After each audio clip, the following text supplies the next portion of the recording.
On April 6, New York State lawmakers passed a $2.1 billion relief fund for excluded workers, which is projected to offer aid to nearly 300,000 New Yorkers who haven't received any financial help from the government since the start of the COVID-19 pandemic. The success of the fund is largely due to the efforts that the Community Resource Center has put in to ensure the inclusion of the fund in the New York State budget.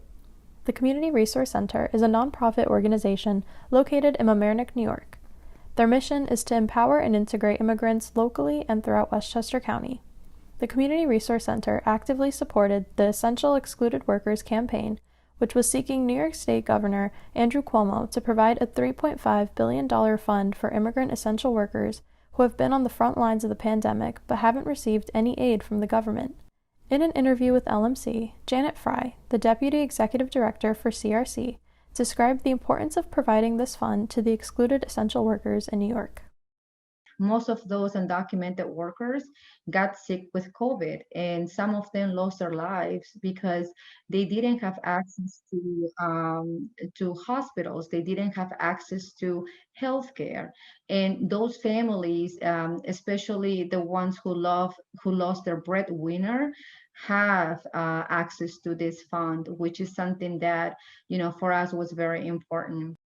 The Community Resource Center has worked alongside other organizations and coalitions to bring the necessity of this fund to the attention of state lawmakers. Starting March 18th, they organized a hunger strike in Westchester County to demand action. Janet Fry, who organized and participated in the strike, gives insight into why people chose to take part in the hunger strike.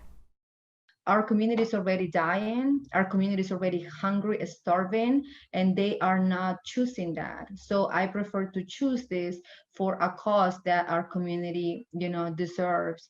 After 23 days of the hunger strike, lawmakers passed the $2.1 billion Excluded Workers Fund. This is the first program of its kind in the country. During an interview with LMC, Gerandi Martinez, the executive director for CRC, explained the role that the community played in getting the fund to be passed and claims that this fund could be a model for other states to follow as well.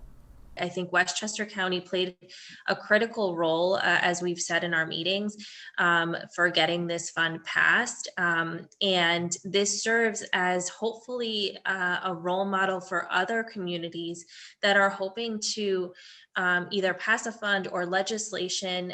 It can be done. It just requires organizing. Despite the hardships the excluded essential workers have faced within the past year, this fund undoubtedly provides hope for many people and will hopefully stop the suffering that many endured due to their immigrant status.